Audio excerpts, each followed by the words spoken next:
The Radium Podcast, episode 65, with intro music. Whoops. Sorry. I love it. We got KDE in the building. I'm here. And on the beat. On the beat, as always. And a very special guest today. I don't think you need too much of an introduction. Is that true? Damn, Yeah. That's a lot of pressure right there. I know, you got big pressure here. But, you know, like our audience is already in the hip-hop world. They're music heads, you know, so. Oh, okay, good. Yeah, we got Mr. Adam22 How's in the it going, building. people? Thanks for coming through, man. Oh, my pleasure. Yeah, welcome back to, do you live in Hollywood? I live and work like around the corner more or less. So Nice. very, very localized to this area. Yeah. Yeah, so you know the parking and shit. Well, I know that 7-Eleven over there is pretty scary at night. You you ever experienced that? Yeah. I had a dude, or I put dude in quotes, call me like a hot piece of ass the first time I ever went there. The dude over there? Yeah, it was really weird and it's kind of scary. Hey, you know, that area, like 7 years ago, you'd roll through here and it was just, I mean, it was like tranny central. Oh, it like, for real. still is to a certain extent, right? Yeah, but now we're making it, it's cleaned up. It's a little different. Cleaned up. It's like crazy tranny central. Like Yeah. I don't know. Hollywood has like crazy ass people. If You know you're what I still mean? holding Hollywood's it down, crazy. if you're holding it down this long, then you're like deranged in this area, I guess. Yeah. For real, dude. I think we might be a little stupid for staying in this area for so long. Hey, no, I mean, it sounds like I've made the move more recently than you guys, so Yeah. we're all just dealing with it. Facts. Just go along with it.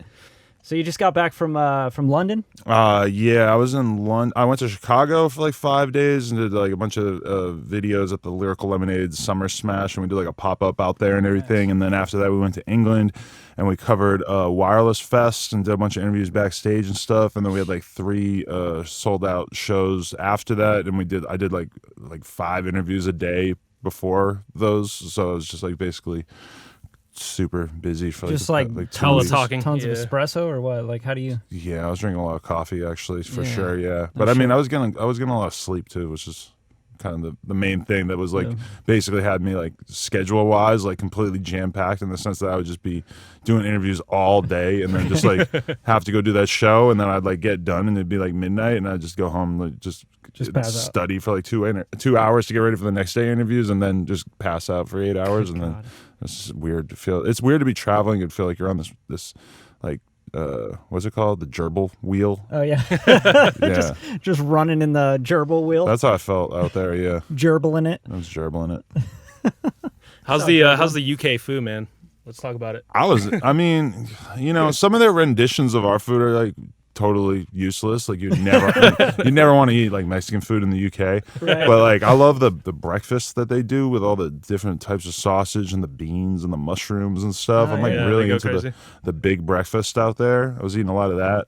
Bangers and mash. I didn't actually do that, but I've done that a lot over the years. Yeah, Yeah. That's a good one. I heard their dude, like who was I talking to? I heard their curries. are Oh really yeah, good. yeah. We did a lot of Indian food and Thai food out there and Yeah. stuff. I don't know, like it was solid for sure. Yeah, Nice. we went to like a restaurant that's like Roscoe's, but it's like the duck version of Roscoe's. What? Like it's called Duck and Waffle. Like, And the guy told me try that anything. Wow. like 70% of the people who go there are just getting the duck and the waffle together. That was pretty good though. That sounds good though. Like, is it It's like fried? Yeah. Yeah. Yeah, it's not like fried. No, I don't think it was fried. No, but it was good. I mean, honestly, it's like I'm a big duck guy. Like if I go to a restaurant and they have duck on the Duck menu, fat I'm probably fries. gonna get the duck. Yeah, Whew. yeah. With that, you know, when they do the duck fat fries and then they have like the shredded, like pulled duck they put on top. Mm-hmm. Dude, there's a spot in Koreatown in LA.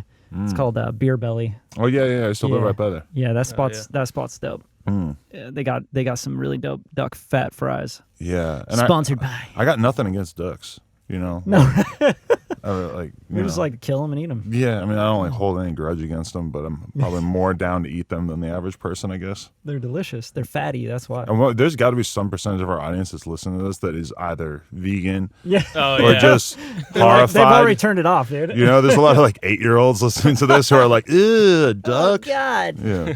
duck and waffle. Yo, I so gotta go. I saw you did a very rare Young Thug interview.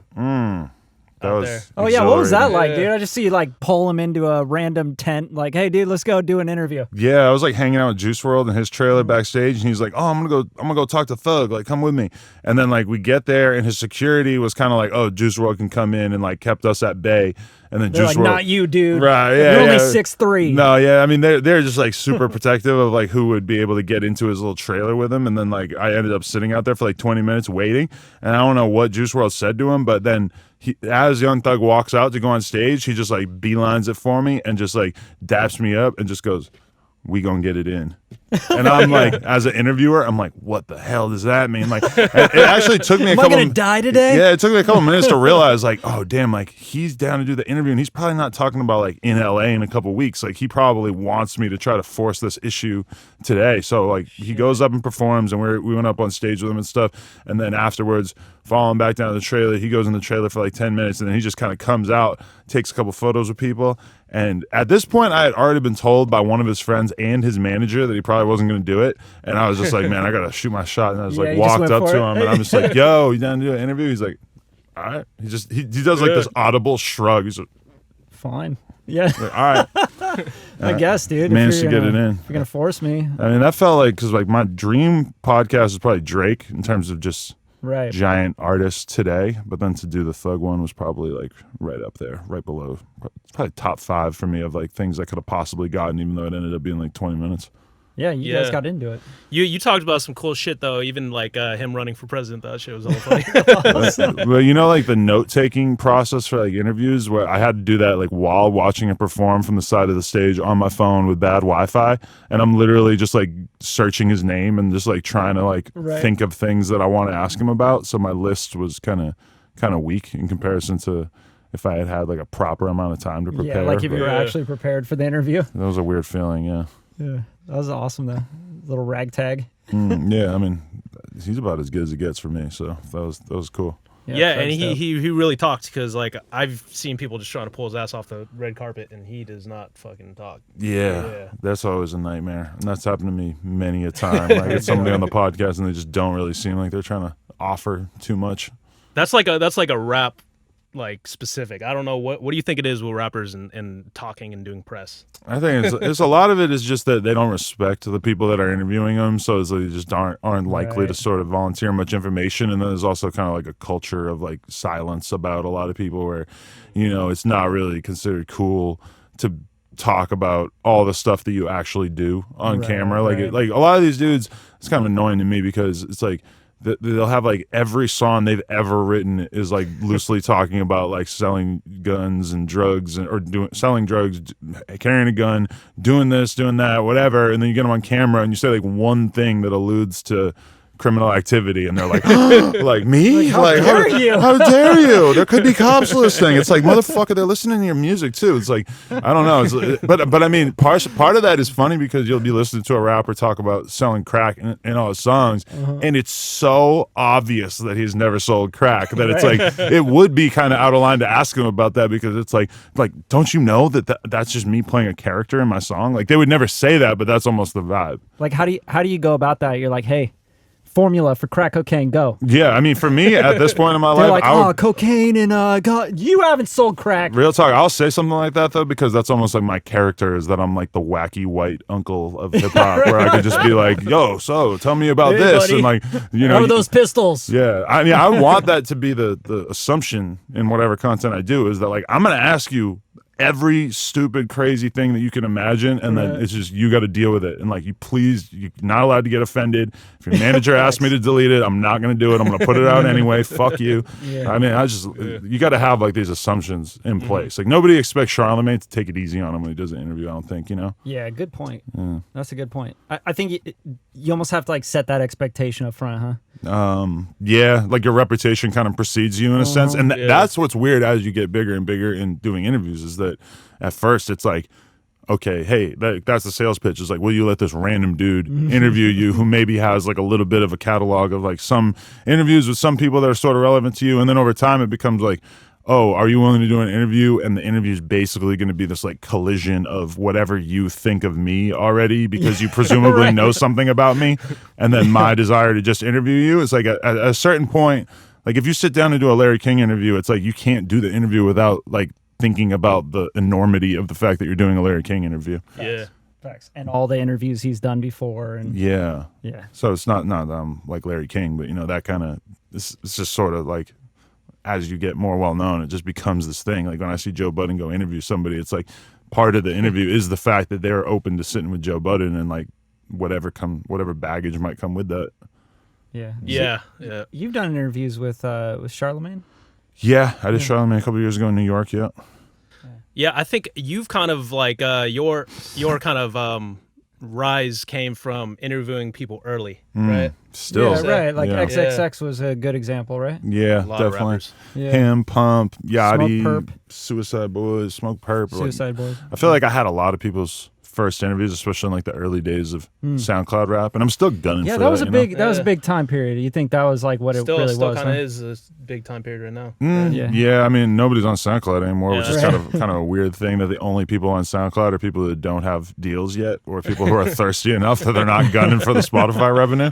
The Spotify thing's real, huh? Yeah, I mean that's where everybody's making all their friggin' money at. But you know, it's funny because like sometimes I'll read articles about like indie rock artists who are pissed off about how much they're making from Spotify, and they're like they think they're relevant, and it's like, bro, you're like you got like 1 million streams in your entire life. Like shut up. You haven't done anything. You haven't earned a lot of money because you haven't done shit. It's like every rap, like a lot of these rappers telling you they make like $8,000 for 1 million streams on Spotify. Yeah, and I'm like, that's insane. Like that's like a lot of money objectively. Like you don't even have to be that popular, and you could put out a project and make like get a mill. Facts. hundreds of thousands of dollars. And a shit. lot of like, them have been like, you know, done in bedrooms and shit. Yeah, exactly. They're just have, dropping stuff and like, no I cost made $8,000 associated with this. Yeah, it's like I don't know. I don't feel like $8,000 for 1 million plays is much to be complaining about as a YouTuber who get 1 million views and I'll make like fucking $40. No, I mean it's not that bad, but it's like it can be. Yeah, what is bad. that like? What's the monetization on the YouTube stuff?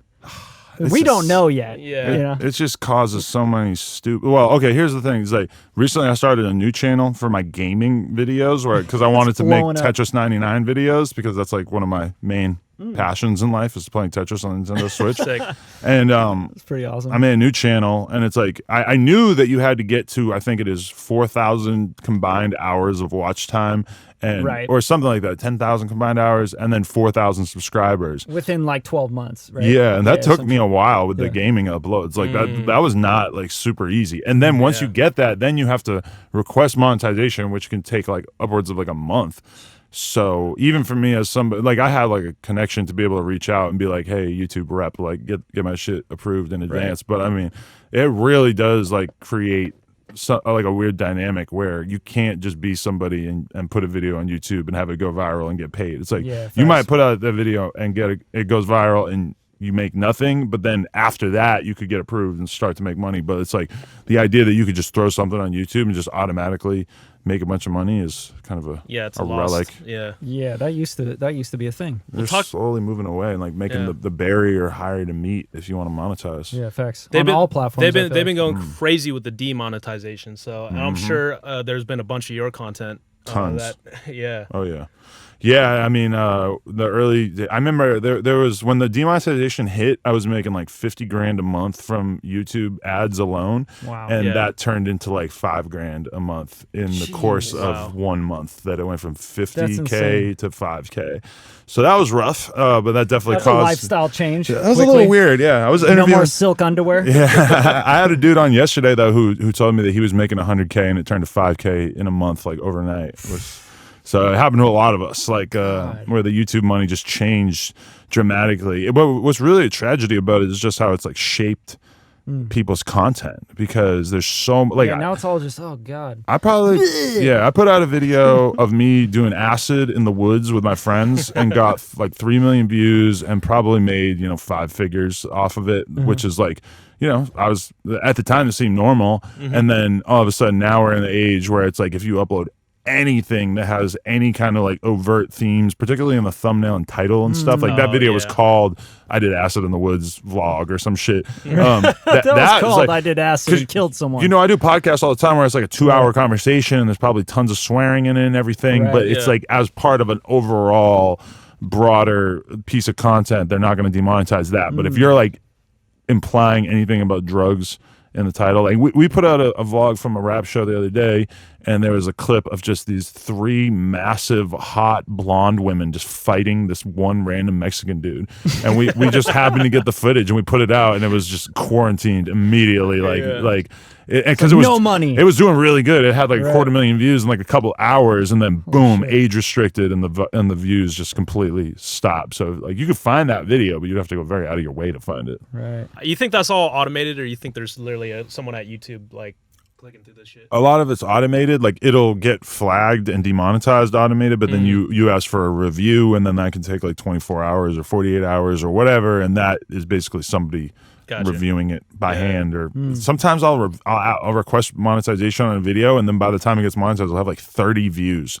And I don't know if that means that there's 30 different employees that wasted like 20 minutes watching this, or are they assigned chunks of it to watch, and that's why it all counts as a different view? Like that's just perplexing to me that there's that many. 30 views. Had to watch it 30 times. 30 employees. YouTube deserves to be burnt to the ground for having that kind of business in place. That's just insane. Well, let's talk about burning it to the ground. You think YouTube's kind of like reached the peak? It's only downhill for YouTube as far as expansion and that, or? I mean, they occupy such an important niche, the same thing with SoundCloud, that it's just easy to get on there, easy to upload stuff. It's very like democratic, so open to the public. But then like, when I go on my TV, it's like I see all these icons in a row, like YouTube, Netflix, HBO, Amazon Prime, whatever.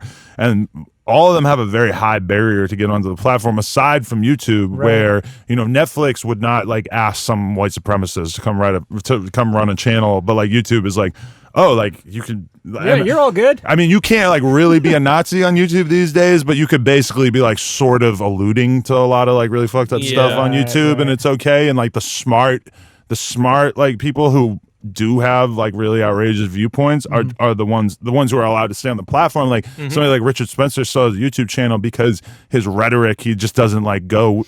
He doesn't do the extreme shit that he might want to do if he didn't give a shit about getting kicked off the platform. But then like it's just once you start judging YouTube versus Netflix, you start to be like, oh well, are we allowed to have this channel, or where there's some like dad who's making vlogs of him like beating his kids and stuff, which is like something that came up a couple years ago. It's like, I don't know, and like for YouTube, it's like they're just trying to figure out how to make it make sense.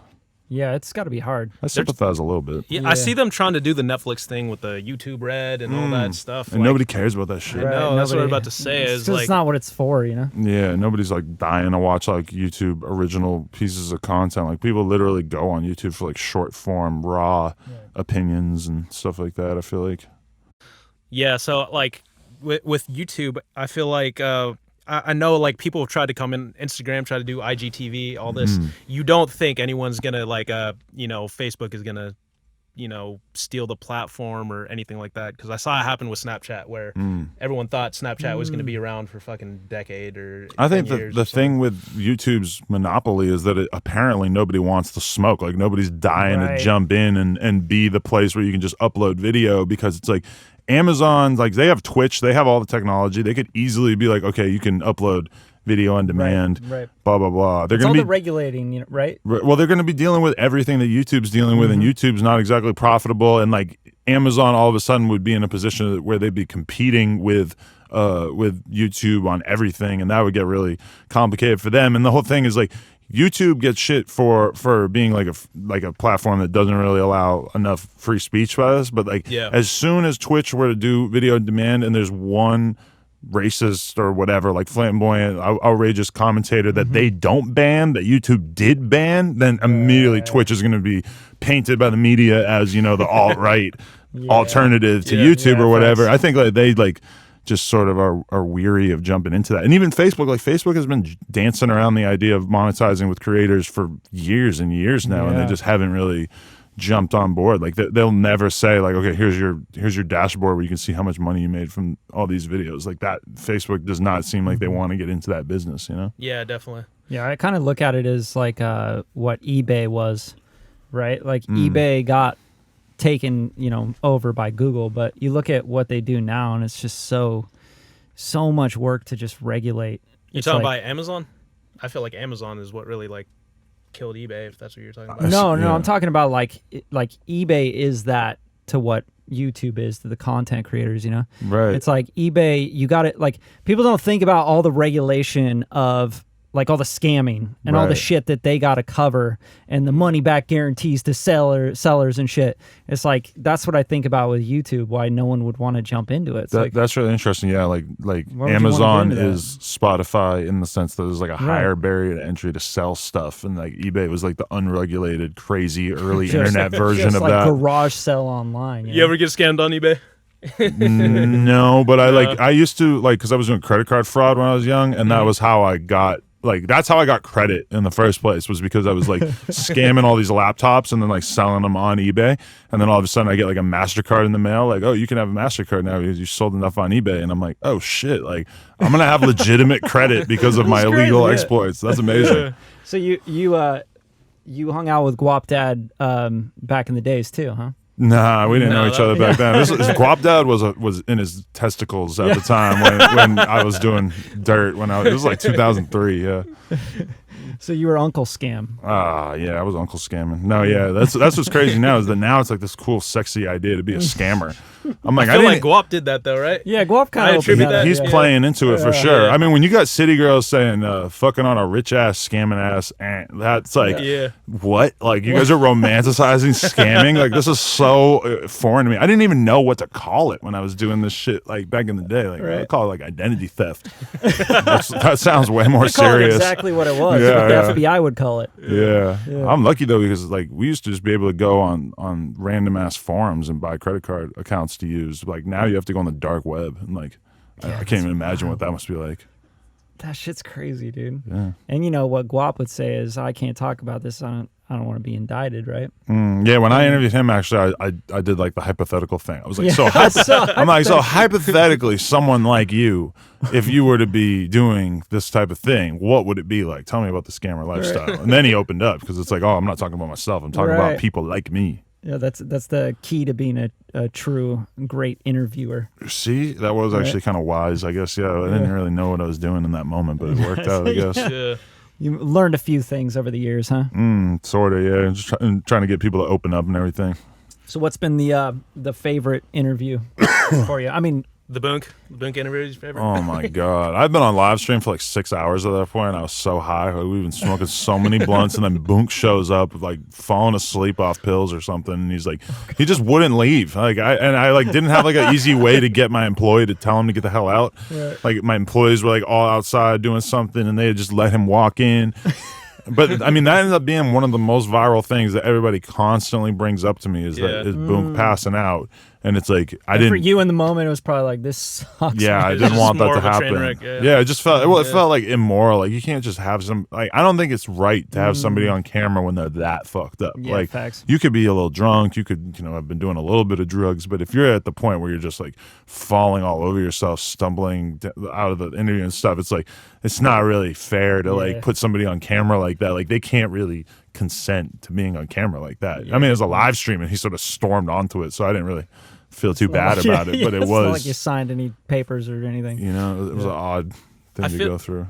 I feel like this actually speaks to a bigger thing of like the drug era in hip hop. I feel like we're coming out of the drug era. Oh, of hell hip-hop. no. Everybody's just still getting different fucked drugs. up. Yeah, you think? I feel like I keep hearing stories of these artists getting off lean or getting off this or that. You know what I mean? Storytelling. Yeah, story lying. time. Some of them You're are off the lean. Some, I mean, everybody gets off lean sooner or later, or you just die. Is usually how it goes. Yeah. But I mean, a lot of people lying about that shit too. It's like, I've seen it so many times where like, literally, I remember Famous Dex like went viral on like every hip hop website, like, for quitting lean. And then I like went to the swap meet, and I seen him, and he's like with this girl I know that sells lean, and I'm like, like, what the hell are you guys doing? Like you're at the Slauson swap meet for no this is reason, my you wife. lying motherfucker. But yeah, no, I feel like if anything though, there was an era where it was like you could just rap about pills and everything in more of a carefree way that I don't think exists anymore, where it's like you just sound like an asshole. There's like so many people in recent memory who died from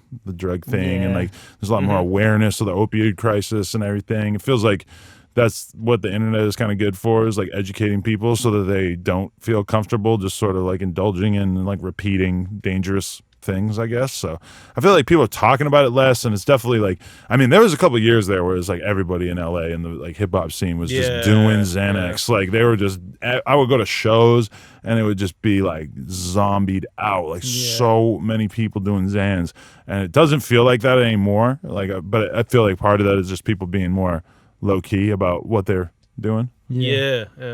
Do you let me ask you this, do you think like the influence of the artists just talking about the shit really made it popular, or do you think it was the other way around? It was really popular and so the artists kind of bandwagoned on it? I mean, it's always gonna be both. It's like, you know, when I was playing Mortal Kombat in like '92 and I was like sitting in my room all day playing Mortal Kombat, did that make me more violent? Or probably was that just like a reflection of the violence in society and like the appetite for violence? For sure. But I mean, yeah, you know, like in a way, it's like if everybody were to just keep quiet about drugs, then I mean, but I mean, that's the whole thing, is that if you do that, you're just opening the door for people that are gonna make rap songs that are more realistic. Like there's nothing to stop somebody from coming out with some Percocet anthem any day now. Like that would not surprise me at all.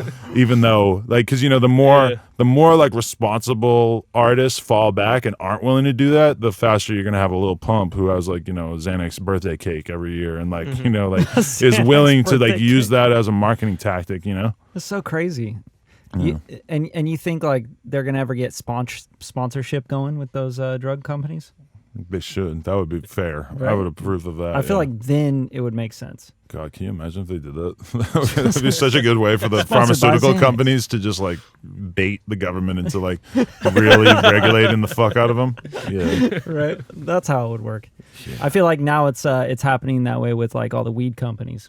You know, it's like all these rappers are getting like and not just rappers, like I'm not just gonna put it into just rap, but like there's so many artists nowadays that are like putting on weed companies and weed companies putting artists on, sponsoring their tours and all that stuff. Yeah, so that's kind of nice. No, that's definitely good. It's just like the early days of that world, you know, in the sense of like the sponsorship, like people need like ambassadors and stuff to basically help them to make their brand stand out. And it's like, when you think about it with like the cigarette thing, like they're not allowed to do that. Right. Yeah. Can you imagine what they would be doing if they were allowed to do that? If they were allowed to sponsor NBA players, could you imagine how crazy it would be to see Kobe just rocking a Marlboro logo and shit? Wait, didn't Kobe quit? I forget. I don't watch sports, but you know, like that would be a real thing. Like there would actually be like, oh hell yeah, Lil Pump got his menthol deal. That's sick. or Newport deal. Yeah. Finally, like, he deserves it. He's been working so hard. I mean, that's a real thing that would actually happen. Yeah.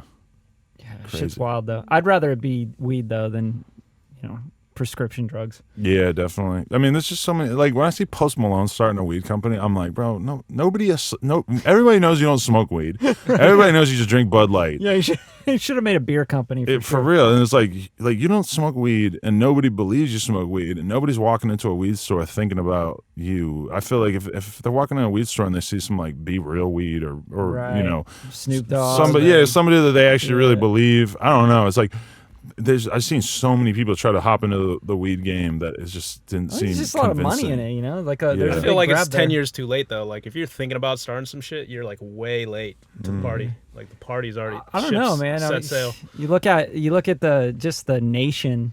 It's not like the majority of the nation is legalized. That's the whole thing. Yeah, you know, there's still huge opportunity in it, and I think that like we're still in the beginning of CBD, hemp, you know, weed, all that stuff, cannabis, making, you know, edibles, whatever it is. I was just in England, and Dan Bilzerian was coming out like while I was there to do promotion for his weed brand, which clearly weed is not legal in England, but they do the CBD thing out there.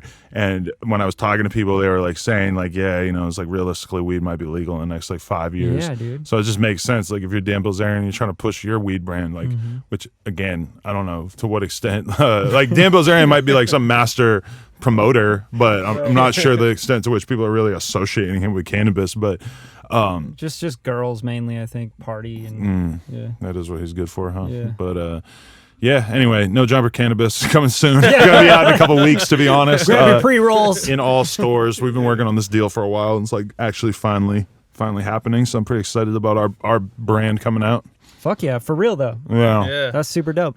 Talk to us about the like I feel like No Jumper is expanding like rapidly right now, and maybe you could tell us more about all the different like avenues that it's going, because like you said, you have a game channel now. And, Oh yeah, that's not expansion of anything. That's just me fucking wasting around. time. But seeing if you can just play the game with some other there was a people. No Jumper record label, for a minute. Right. I don't know if that's still something you're. Yeah, I got a different deal now. The Atlantic thing I did my 1 year with Atlantic, and like then basically just decided that I was going to split off and just go back to doing something that was a little bit more independent. So like quite a few people know, but I'm going to keep it a little close to my chest now. But like.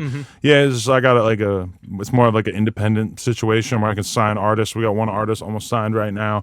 I just like with Atlantic, they wanted to sort of take like the No Jumper name and like build a record label out of it, which was cool, I guess. Umbrella it, basically. Yeah, but it just ended up like it just wasn't. I didn't have that much control, and I'm like somebody who's like basically never had a job, never had to answer to anybody. You're not going to be. Yeah. It was hard for me to sort of justify like just feeling like I was just treading water and just trying to keep a bunch of people in the office happy. I felt so weird just walking into an office and just looking at all these people and thinking like I'm part of like a company, of a brand, like a corporate like, business. I've never felt like this before in my life.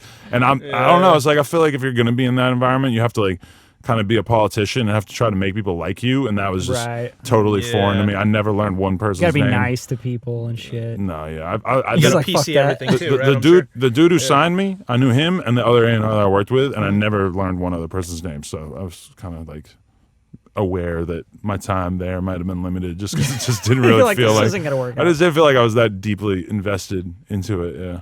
But you know what? I feel like you're qualified as an A&R, like more than a lot of. I don't mean to talk shit, but a lot of A&Rs in the game. I mean, I could go get a job being like A&R at some fucking label, no problem. But they're not really going to be paying me what I need to like get paid to make it worth my time. So like for me, my goal is like I look up to Orlando Wartenberg, who's the dude who signed like Kodak Black and X and PNB Rock and A Boogie and everybody. Like he kind of put me on game. Like once I signed my Atlantic thing, where he was like, that's not really the game that you want to be playing. Like you need to be able to just find artists, sign them to this type of deal where you basically are then able to present them to a label, and then you can take individual artists and like go and get them the best possible deal. Because the reality is that Orlando's signed like 10 people to Atlantic, but Atlantic might not be the best fit for everybody. Right. Realistically, some artists need to be on a different label that'll have like full resources available to them and everything. So the Atlantic thing was like a nice way for me to get paid hundreds of thousands of dollars to just go to a bunch of fucking meetings, and then now I feel like I know better. That's pretty funny. So you're pretty deep into the entrepreneurship, like I mean your roots sounds like to me like you've never really had a corporate job. You've just been kind of doing it yourself, and any entrepreneur wants like full control.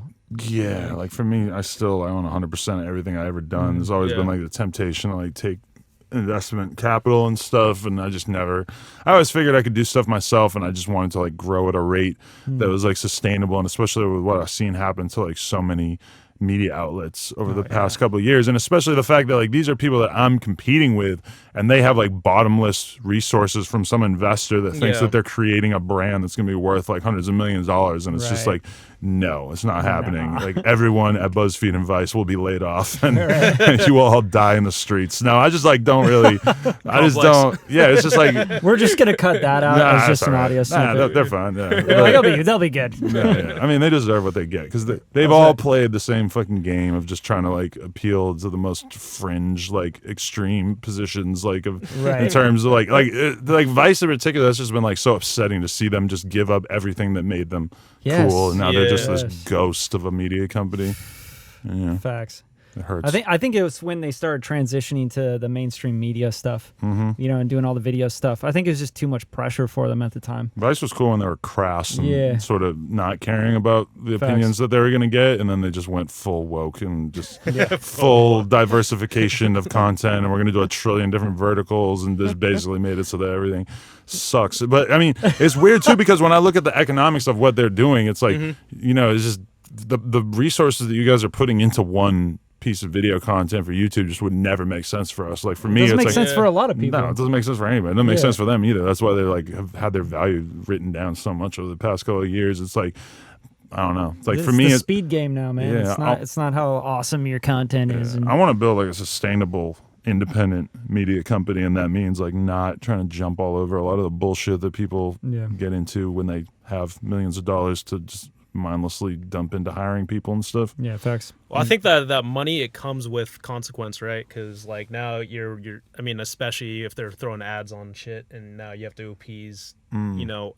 advertisers and all sorts of shit. Now like your content changes, shareholders. And if you want to be a media company, like the way I see it is if we want to be a media company that's going to be independent and actually be able to survive, it's going to be because we find ways to make money outside of, like, based off of the loyalty and the how endeared people are to the content, whether it's like them being able to go to the mall and buy a shirt at the store of our thing, or them being able to go to the weed store and buy our stuff or whatever. I mean, that's the whole kind of thing. It's So you think it's like the licensing game more so? you're just building up goodwill. You just have to have like a million different revenue streams. Like for me, I mean, a very large percentage of our revenue comes from merchandise, or the fact that I do these live streams where I just listen to kids' music and they pay me like $100 per song to listen to their stuff. I mean, we make way more from that than we make from just the ads running on YouTube. But like, I mean, the ads running on YouTube is a part of it. It might be like 15 or 20% of our revenue, but it's not, you know, it's like, it's not everything, but there's never going to be one single revenue stream that's really going to get you to where you want to go. You got to like diversify these days. Yeah. So what's dope, because we were just talking about demonetization, because like, you know, that YouTube shit could just disappear completely. Exactly. You know what I mean? right. Yeah. So the ownership thing becomes probably more valuable than anything, is like having the names, the numbers, the emails, the contacts, and like you're saying, the actual brand loyalty, or what we call in business like goodwill, right? Yeah. So just like, I mean, that's always what we've been good at, or what we've had, is just that people love our shit. Like, they don't just watch it. Like, a lot of people watch CNN, but they're not going to, well, actually, not that many people watch they're CNN not gonna anymore. go buy But CNN shirts. right, they're not going to buy a CNN shirt. And that's like the one. Go like, get your CNN weed. yeah, there's been a, oh my God. That'd be pretty awesome, actually. That would be awesome. It might work yeah. out really We'll get well there for one them. day. That Fox News pack, like, it's going to go there. Like, it's actually going to be fair and balanced. Get your Fox Kush. pre-rolls now. Dude, that could happen for sure. Yeah. I don't know. It's just like kind of trying to harness that. I mean, I feel bad for, like, I know a lot of people who have YouTube channels that do well, but they don't have like really that vibe that people are like really big fans of them like that. Like, they might get a lot of views, but they don't necessarily have that many people just dying for their content, or like willing to show enough loyalty Binge to watching buy it, stuff. yeah. Yeah. You got to make them crackheads, pretty much. You know what I mean? For real. I mean, we sell exotic sodas now, so I definitely know about the whole crackhead Damn, thing. what's an exotic soda? It's like, basically, we have this distributor, Exotic Pop, because I have a store on Melrose, 769 Melrose, and we just have a freezer, and we sell this exotic sodas that range between $5 and like $60, and a $60 soda actually makes sense for us to be selling it for $60, because it has to cross one or more country lines to get to us. It's just stuff that's not available at the local bodega, and That's tight though. yeah, some people like it for lean, or they mix either lean or alcohol with it, but then a lot of it is just kids or just random people. Like, people buy sodas all day, every day, and like that, just for them, the appeal of like getting something that you can't get at 7-Eleven. And I'm not a soda drinker at all, but I do recognize now when I look at the selection at 7-Eleven, I'm like, this is boring. Like, this is not for sure, facts. Yeah, this is boring. But like, you love, like, when you go into one of those 7-Elevens, like, you know, those 7-Elevens where you're in this random neighborhood in Beverly Hills or something, and you like walk in and you're like, damn, they got some lit shit at this 7-Eleven. Really? You ever notice that? Like, not really. I noticed that in the bad neighborhoods, they don't have like the hard-boiled eggs. that's the only thing. I mean, I have noticed that. There's like Straight up. There's like a few like luxury items that you'll find in nice 7-Elevens that you won't find in like, what else? 7-Elevens are crazy though. Hollywood 7-Eleven's definitely got like some healthy shit in it compared. That's what I see. Oh yeah, dude, you'll see all sorts and of like shit. fresh sandwiches and shit. Because I've seen some really trash. And you know, gas station 7-Elevens food, are like all over the goddamn world. I've been to like Bangkok, and like there's like Right? 3 7-Elevens per block. That's the craziest thing I've ever seen. Like every corner, and then also in between the middle of the block. I'm like that. They own the world, man. And they get no shit. Like, you hear about Walmart and McDonald's and everybody, they treat them like the devil all the time, and you never hear anything. 7-Eleven's About just like, and 7-Eleven has everywhere. destroyed more local independent businesses, fucking like corner crazy. stores and everything, than anyone. Like, facts. Yeah. but they take because they don't really make Well, I mean, Walmart doesn't make anything; they're just selling shit. Right. But I mean, Walmart has these like super cutthroat business practices. Yep. McDonald's, the lowballing. Yeah, McDonald's is going to kill you if you eat enough of it. Yeah. But at the end of the day, 7-Eleven is like, they got to be doing some fucked up shit too. Like they Slurpees, dude. Come on. Yeah, I don't know. Diabetes everywhere. Like, what is it that keeps them so insulated from criticism? I think it's the smell. Yeah. Yeah, like if you go into a 7-Eleven, I don't know, it just takes me back to being a teenager or something, you know, like it's the smell of like sugar and hot dogs and fucking smells like a delicious carnival. Yeah, I mean, that's how I feel about McDonald's too. I love McDonald's does smell pretty good. I was gone for 3 weeks and 2 different times I ended up getting McDonald's. See, that's science right there. Yeah. That's addiction right there. Eating McDonald's. In England, they worship McDonald's. It's crazy. Yeah, they love it. Shit's all different there. Huh? Like when they talk about eating fast food, like it feels like they talk about McDonald's as like a blanket term for all fast food. Like, but that's just what they gravitate towards. They have less variety, I think. Like I think I've seen Burger King out there and stuff, but it's just way less. That's crazy. So Burger King's just got to like up all their marketing then. Burger King's better than McDonald's, don't you think? I don't know, man. It's just like every time I think of both of them, it's just heartburn, either not being able to shit or shitting way too much. Ugh, yeah. So just those 3 things. Yeah, that's real. But yeah, but man, you're like you got your fucking fingers and hands in every business now. It sounds like you're really going into it. What's been like your number one thing like you're super excited about? Because you know, I know that idea, like where you're just always coming up with ideas and you're like, oh, let's do this. I want to do the soda thing. I want to do this. Like, what's the thing that's like, is it like, what's that one thing where you're like, dude, this is, if I had to get rid of all of it, I would want to just do this 100%. I mean, at the end of the day, if I, I could have just kept doing the podcast and I would have been happy doing that because I just like interviewing people and talking to people. And most people who do podcasts just basically keep it at the podcast thing. Yeah. But for me, it's just kind of like at a certain point, it's like, shit, am I really going to be able to get as far as I want to go by just doing these interviews and putting them on YouTube? Like at a certain point, I was like, I want a store. Like I want to make all this different stuff and like, make products and do activations in different cities and everything like that. So that's kind of been a big thing for us, is just like figuring out like how can we like monetize our fan base being in specific places. Like we want to do more of our own live events, but like for instance, they're doing Roll Loud in New York, and we're like, okay, so how do we got to like rent out a space near the venue, publicize the shit out of it, and then sell a fuckload of our products at Rolling Loud. Also create video content at Rolling Loud, use that as like a way to promote it, and then also just like drive people to this activation that we're doing, and that way ideally we could like and maybe we can like have we can do interviews at that space. We can have people come who are at the thing, and like just basically taking anything that's going on where there's a lot of our fans in one place and figuring out how we can create content out of it as well as monetize it. So that's exciting for me. And another thing too is just like I got a new video guy, and we're just sort of like I feel like a lot of the sort of cool high-end type video content that does well on YouTube, like when I see like GQ, and GQ has like Black Youngsta doing like his answers the web's weirdest questions, and I'm like, when did GQ decide that Black Youngsta was a good representative of their brand? Which I think Black Youngsta is absolutely a good representative of my brand. It's just interesting that like GQ arrived at that conclusion as well, and is just just jumping on the clout. But just GQ is always has always been supposed to be like the refined man, and their definition of who the refined man is apparently expanded enough to include Black Youngsta, which I think is amazing, because I do think that Black Youngsta is a great, talented, hilarious, good person to have on camera. But it's also kind of like, okay, how do we create content that goes outside of just the podcast in terms of green screen stuff and everything. Like Guap Dad last night, I sent my new video guy with Guap Dad to this Mozzie show, and they did a bunch of interview stuff there backstage, and they got like all kinds of content and stuff, and he's just like sending over the video stuff that they created at that show.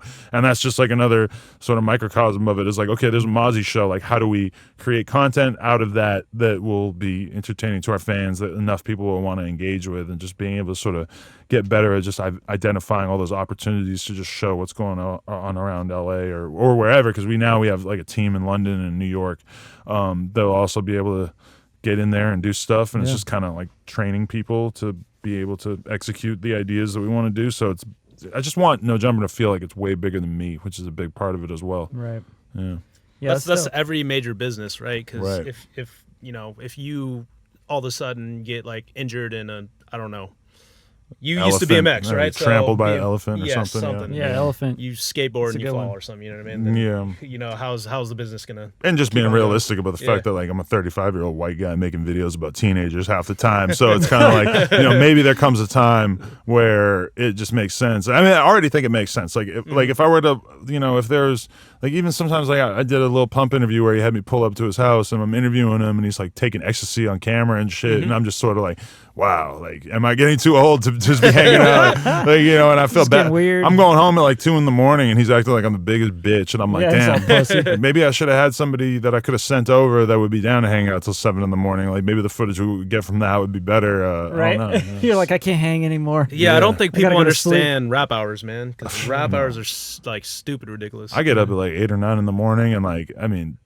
just the people like a lot of times I'll talk to somebody and they'll tell me like oh yeah, like I'm just about to go to bed. And It's Right. like 8 in the morning gotta and I'm steer texting ya. them and I'm like, God damn it, man. Like how do you burn the candle at both ends like that? Like I need to get my sleep so I can do interviews during the day and all that Right. shit. Actually have a brain. Yeah. Yeah. Kind of important in what you do. It is weird because like once you start really doing podcasts like all the time, like for me, I'm doing like, a lot of times I'm doing like 10 interviews in a week. And it's like, if I'm going to do that, I'm just so concerned with my own mental state. And like, I need to feel good. I need to be in the Right. best place mentally. And if I'm hungover, or if I'm like eating bad, or if I'm just feeling like crap, then I feel like it's definitely going to come through in the content, especially because it's not like I'm doing one podcast a week where you can just be on point for that and power through that hour and you get tons of energy. It's like, I need to be able to like do huge amounts of content. So Yeah. it's kind of, So the content thing sounds like it's like, from my perspective, it's like the content event stuff is really like your big thing and you love doing. Yeah. Yeah. I just like doing interviews more than anything. But then I also like the idea of like creating a business and like automating things that are out of my hands and making everything like just work bigger than me. I guess that's kind of been the biggest challenge, just because I've always just sort of hired my friends or whoever was around and tried to do as much stuff as possible myself. And like now I'm like really embracing sort of the challenge of just getting people involved from the outside who are way better than me at certain things. And Yeah, I think one thing that everyone's got to take notes from you is like how to make this into a career, because I feel like there's a lot of people doing content, clout chasing, going for the clout, but then they're not actually flipping it into something like a business or a brand, or a movement, or you know what I mean, creating a following just to feel good about themselves and shit. You know what I mean? Yeah, I know so many people that have like millions of followers, and but they don't take it beyond that. And like for me, the first thing I start thinking of, like, I don't know if you guys know who Tana Mongeau is. She's a YouTuber. She has like a show that just started coming on MTV and stuff. And one time we were doing an interview, and I just started to like give her my advice about what I think she should be doing. And I'm like, Tana, like, your YouTube channel is all about you, and that's the problem. Because at a certain point, if you want to really last, why not make your platform like a really good way for you to take other young girls that are doing dope shit and really put them on, because you'll get so much more respect if you're the one who's like finding like, or you could have somebody on your team who's recommending you talk to like this dope, like I was telling her she should do shit with Rico Nasty. I'm like, Tana, you want to be associated with dope new female rappers, and you want to be considered like the kind of person who's giving other people opportunities, and you can make content that will be still largely about you enough that your fans will want to watch it, but you could also start to gain a reputation for being somebody who's really like helping other people. Like that's just sort of automatically where my mind goes, is like you don't want to just be a celebrity. Like I could easily like just double down on my own shit and just completely focus on monetizing my own existence, but it's like that at the end of the day is not gonna. Then you're gonna get really tired, and then it's like I want to make stuff. I want to make stuff where I don't have to be there, so that I can continue to work on shit that is based around me as well as having other shit going. And I mean, I don't know. I feel like a lot of people could kind of learn from that. I remember she asked me at one point like how much my store's rent was, and I told her, and she's like, "What? That's like so low." I'm like, "Yeah." I'm like, "You could have a store. Like, there's nothing to stop you from doing that. It would be such a good way for you to like sort of keep your brand alive and going at all times." Yeah, love it, man. Your business mind is like Just I think that's a good lesson though for everybody. Just like if you think of like take it back to rap, but like the biggest rappers put on a lot of other people and created a brand. Lil Wayne did Young Money, Drake, Nicki, Rick Ross, Jay-Z. And any rapper that's really a boss at this point is like is totally focused on being an A&R as well. Like somebody like I mean Drake taught everybody that lesson. You see somebody like Meek Mill now. Even Thug. I think you're talking to him about that. Yeah, Thug is a god of like finding talent early and stuff. And in terms of actually signing people, like the fact that he like Gunna is gigantic and Thug shepherded him into the industry like somebody little kid. I heard old Young Thug tracks with Gunna when Gunna was like no one. You know what I mean? It was like. Oh, yeah. Damn. Like when he was on the Barter 6 or whatever. Gunna was on that? I don't know if it's that exact one, but I forget, but that's like crazy OG if that's shit. true. He's been putting on Gunna for years, man, and it's really dope to, know that was Thug just, out here trying to create something. Yeah, because at a certain point, if you're a Young Thug, you got it. Well, I mean, Young Thug is a sort of like limitless fountain of creativity as far as I'm concerned. But for a lot of rappers, like, somebody like Drake, like when Drake wanted to get hot last year or a year and a half ago or whatever, what did he do? He goes and he does like a street record with Block Boy JB, who had this like super local, hyper aggressive like style that was bubbling up on an underground level, but hadn't really like transferred through to the mainstream. Drake comes through, they do a song together, they do a video together. It's the biggest record of Block Boy's career. It's like, and then Drake is able to sort of present himself as a new, fun, exciting artist in that moment. And then from there, he can then put out his project that isn't really related to that thing that he did with Block Boy at all.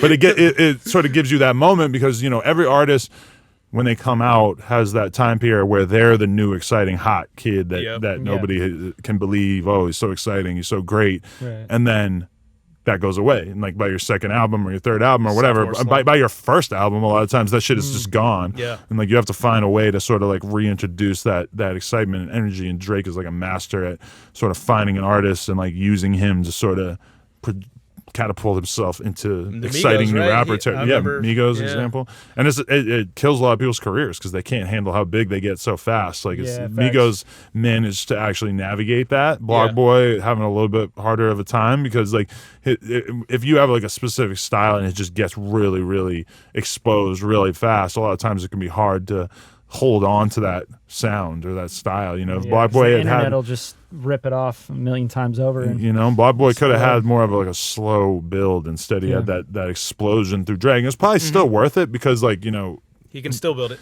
The exposure is still worth it at the end of the day. It's just like a roll of the dice to get that big that fast.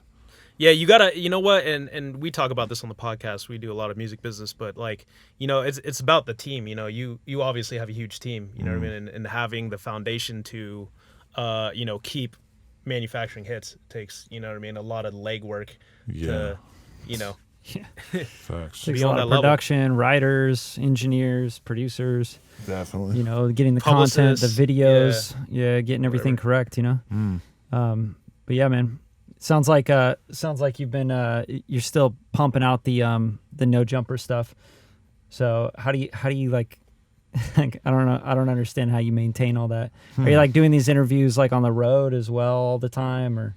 I mean, I'm just from my perspective, like when I got that Thug interview backstage at Wireless, it just made me realize like I need to go to where the action is and just try to get whatever I can, and that's like the best situation for me. Like there's a lot of people who like Drake told me he wanted to do an interview one time and then he didn't really like follow up to actually get it done.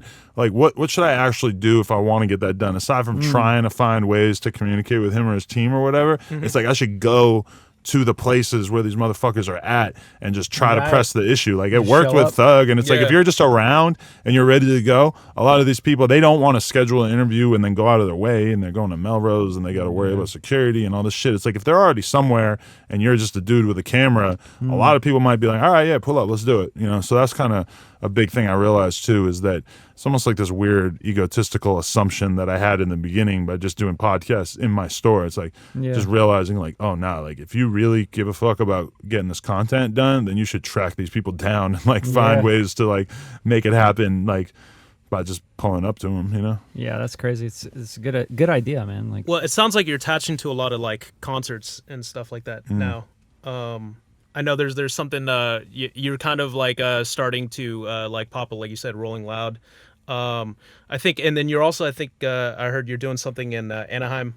Yeah, 92.3 Real Street Fest. We have the underground stage is the no jumper stage at that. So they kind of like hit us up like last minute. And I mean, that's kind of like, just that goal of being like a suite of tools that a brand could use where like somebody could come and hire us to tap into us doing promotion as well as like doing coverage at the event as well as, just being able to like, DJ and like take care of all like their needs and stuff is kind of the ideal thing. A lot of these festivals come to us and they're looking for promotion /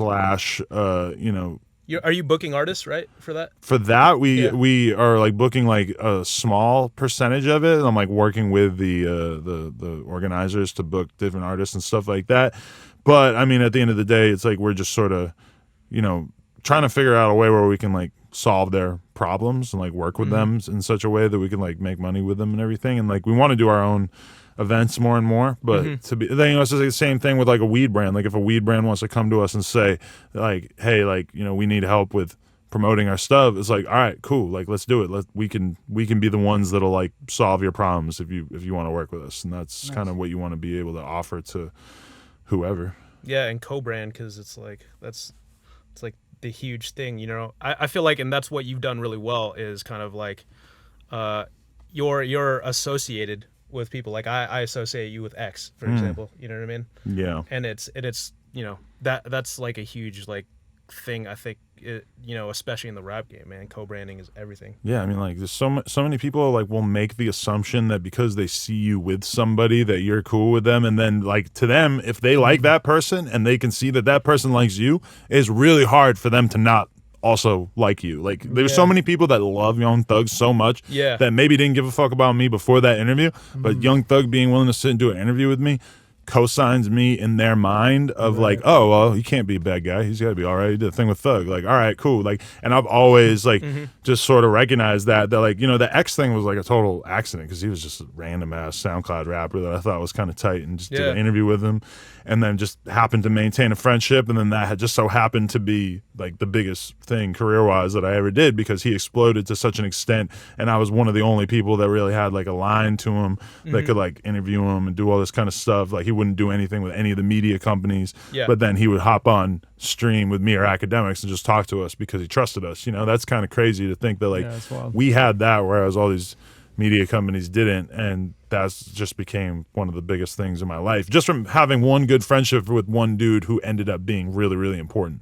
Did you see it in the beginning? Did you see like his career expanding to? I saw him just being like this magnetic personality, but it took me a while to realize that his music was going to be able to be as big as it got because nothing coming from that scene or that world had ever gotten even close to as big as that. Right. Like, X comes from the same scene as like Space Ghost Perp and dudes like Puya and Bones, and like those are some of the dudes like somebody like Puya is one of the first interviews I ever did. Some of the X Space Ghost Perp affiliates, the Raider Clan guys, are some of the first interviews I ever did, and they were dope as fuck to me. They were huge in my mind because they could pack a show in LA with like 1,000 people. But then X came along and all of a sudden was just doing numbers that were completely out of whack with anything I thought was possible. I didn't see that coming, but knowing what I know now, I feel like when I met X, I would have understood better at that, like how good he was at that time, knowing how much more that I know now. But then also nowadays, the game to sign somebody early on is just ridiculous. Like, I seen a video with 1,000 views the other day, and I immediately hit the guy up like, yo, what's his deal? Like is this guy signed? Like, I want to bring him in. I want to have him talk with this guy from my label, blah, blah, blah. He's like, oh, yeah, we signed him. Yeah. I'm like, oh, fuck. Wow. Like, he had like no views, and they knew enough to sign him. Like, everybody recognizes that that's a good business to get into nowadays because they've seen so many people make millions off of signing people early. But who's it good business for? Because I don't feel like it's good for the artists. I mean, it's the best thing that they could do. I mean, signing early on, yeah, you're right. Like signing that $10,000 deal early on is not always a good look. But yeah, we talked about this on the last podcast. I think like the new economy of this is kind of like, yo, we're a record label. We need some tax write-offs for the year. Let's just get all these artists. They got maybe some potential. Right. I mean, sign them up. You've seen certain people, like certain labels have tried to base their whole existence over the past couple of years off that model of like, oh, we're going to sign 50 people and one of them is going to hit. Exactly. And what do you Numbers get? game. Yeah, you have like an army of disgruntled rappers that are like just going to disparage your brand, and it's just not like really beneficial. That is a hard thing, right? That's Brand what's happening, stuff, yeah. And like the labels that I see winning, like you take somebody like QC with Coach K and P, Yeah. that like they've never done a battle to sign anybody. Everybody that they've signed, they got early on enough that they just were able to sign them, and they didn't have to give them some absurd amount of money. They didn't have to go to war with Atlantic or Interscope to sign them. And they've had some of the biggest hits, and it's like they develop artists. Like they developed Lil Baby from when Lil Baby wasn't shit to where he is now. And you know, as a result, they're like super heavily involved in the business side of things. But also, like Lil Baby, you know, we don't know how he could have developed over time. And and QC has artists that are L's that like they put them out, they put out content, they put out videos. Nobody ever gravitates towards it, and then you know, a couple years later, you forget that they ever had anything to do with the label. Right. But I mean, that is kind of like. That's I admire that, because they don't necessarily, I mean, they definitely have the money to sign whoever the fuck they want and pay them whatever they want, but they don't do that. They like grab people early on and figure it out. But I mean, it's harder and harder to do that these days, because if you're a kid and you put out a song and it has 100,000 views on YouTube, you 100% automatically have an army of A&Rs at your door trying to talk to you off of nothing. Good point. You know, you don't need to get that far in the game for everybody to be talking to you and at least trying to feel you out. Yeah, facts. Taking you to dinners and stuff. My opinion on it is it just depends on who you sign with, because like you said, you could sign to a major and be like the least important artist on the label, or you could sign to someone like you where, you know, I feel like you've probably helped a lot more artists than some of the labels they're signed to. You know what I mean? When I was like interviewing somebody, actually this artist Hobo Johnson, that a lot of people know about, is kind of this viral, like sort of weird folksy sort of, I don't even know how to describe him, but you know, he's a weird rapper, right? But like when I'm talking to him and he's kind of like, oh yeah, like, you know, I signed with the label that I thought like understood my music the best and would be the best at putting it out and stuff. And it's kind of like, yeah, I feel you, but at the same time, like that label is just the people that work there right now, and those people probably aren't going to be working there next year. Like it's like a revolving door. That's a good point. I remember when 21 Savage signed to L.A. Reid, and he was just like, yeah, I signed to him because he's black. It's like, and then L.A. Reid wasn't there a year later, and it's like, okay, well, what was it, Epic or something? I think before L.A. Reid fucking got kicked out or whatever. But it's kind of like, you know, it's like, I get that you felt like you had something in common with him because you guys are both black, but at the end of the day, that's not a good reason to sign to a label, because the people who work there are expandable. You know? Yeah, the business is always the people. I think it's hard to remember that when you look at a label, though. Yeah, because what else are you going to base it on? Yeah. Like when I signed to Atlantic, I guess like the main reason I would have told you at the time was because I just liked the people the most that I was dealing with, you know? Yeah. And that's the interesting thing about it. It's like, you know, the game is based upon the people you know and the friends, like, you know what I mean? And that's the funny thing I see in LA is like everyone is trying to be best friends, and a lot of this is business. Yeah. Oh my God, I have so many people that are just psychopaths just trying to fucking just pretend to be friends with They're me. your Like, best friend, man. that's the basis of like You guys are homies. You know, just lying, just trying to make it out like we have like we have a reason to be around each other and shit. And I'm like, bro, just stop trying to call me. Just send me an email. Leave me the fuck alone. Quit texting me. You know, it's like I don't need you to like make this big thing out of it every time we communicate. It's like there's a professional way to communicate with me, and just stop trying to pretend that we're friends. That's a big difference, you know, like that business communication versus the like, yeah, man, I was just out, man. I was thinking about you, homie. Yeah, that's so weird when people just try to act like I don't even know you. Yeah, they're just We've like, never oh, met. just want to check in, make sure you're okay. I'm like, oh yeah, what a coincidence that you're a struggling rapper and I'm an influential hip hop podcaster, and you just wanted to see how I'm doing. Like, wow, Everything good with you, Adam? what a swell guy you must be. Well, yeah. Talk to how many times do people try to like get, you know, ask you to do stuff, like, you know, since you have a store, I'm sure you're pretty accessible. You Just know what I mean? all the time. They just think you're gonna go blow them up.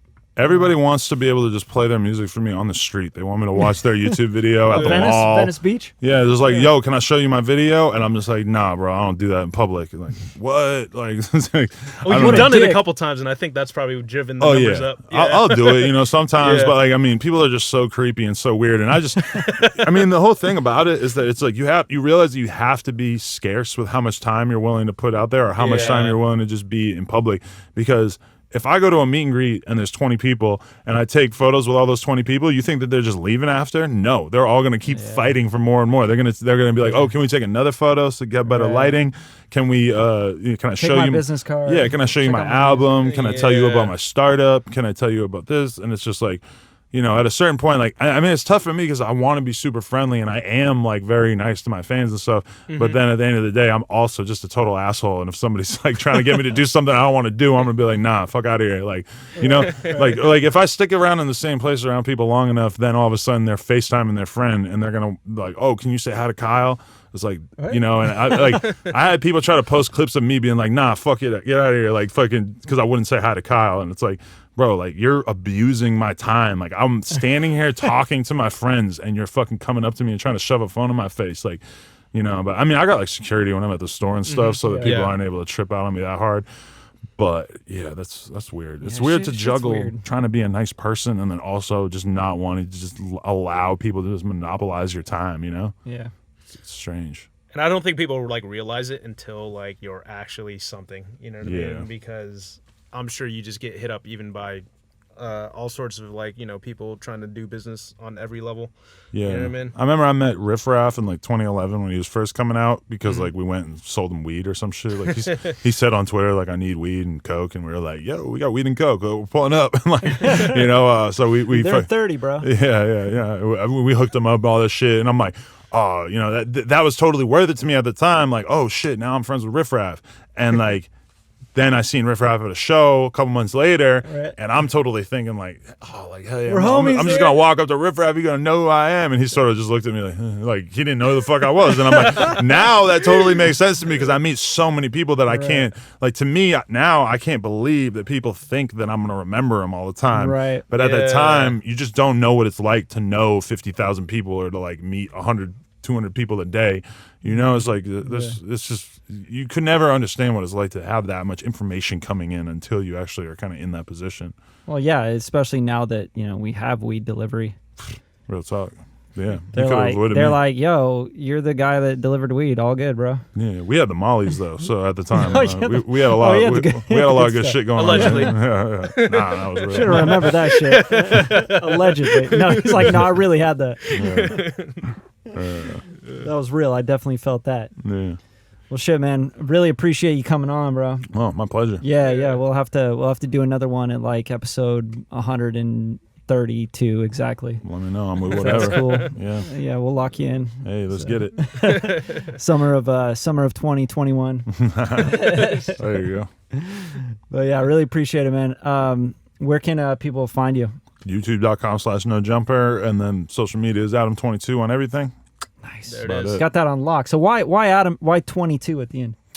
Made a screen name when I was 15, and I just been stuck with it ever since. / I promoted it and like kind of made it my thing. That sounded like an AIM screen name right there. It was a live journal name technically, but then soon after I changed my AIM name to it because before that I was like the kind of person that my screen name and everything was like the name of like a band or some shit, like, which when I think about it now is like so weird. Like I just had like a Gigi Allen like screen name at one point. I think my name was Gigi Allen is God on AOL at one point with maybe some like X's or 666 or something after it. Like that's fucking so hilarious. crazy. So it's probably good that you went back to your actual name. Yeah, but I just with a 22. It's just easier to remember the 22 than it is to remember my last name, which is Grand Mason, which is that's a lot. Pretty illustrious. Yeah. And then go tap in with Kevin at KDE Beats on IG. At Bradley HD. And at Radium _media. We'll have the podcast up. Thanks again.